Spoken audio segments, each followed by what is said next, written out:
Suggest कर दूँ आपको अप्लाई क्या करना चाहिए, अप्लाई है ना। अच्छा, आपने जो डिग्री की हुई है उसके मुताबिक आपको अप्लाई क्या करना चाहिए।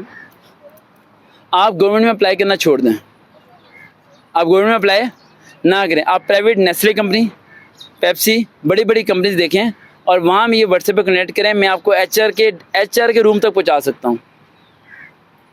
आप मार्केटिंग की तरफ जाएँ और वो आपको रख लेंगे। उसकी वजह ये नहीं कि आपकी डिग्री वो है, ये नहीं, उसकी वजह ये है कि आपकी पर्सनैलिटी वो है। समझ आ रही है। आप उसमें बड़ी जल्दी ऊपर चले जाओगे। कभी कभार इंसान, आप सबको मैं पर्सनैलिटी पे बड़ा फोकस करता रहता हूँ, वीडियो पे कहता हूँ अपनी व्हाट्सएप पे तस्वीर सेंड करो, और बहुत बुरा लगता है मुझे कि 12 तस्वीरें सेंड कर देते हैं। एक तस्वीर सेंड करो।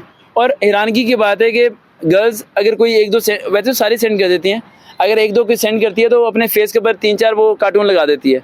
तो मैं कहता हूँ बेटा मैंने फेस ही देखना था, मैंने कुछ और नहीं देखना था, और वही देख के मैंने सर्च करना था। लेकिन सबको ये रिक्वेस्ट करता हूँ, सर्वकार के अलावा किसी और को कभी सेंड ना करना। पहले वेरीफाई हो जाए कि ये सर्वकार ही हैं, देन उसके बाद। अदरवाइज़ आप दुनिया में किसी और बंदे पर ट्रस्ट ना करो। ये मेरी एडवाइस हमेशा से होती है, गर्ल्स के लिए भी और बॉयज़ के लिए भी।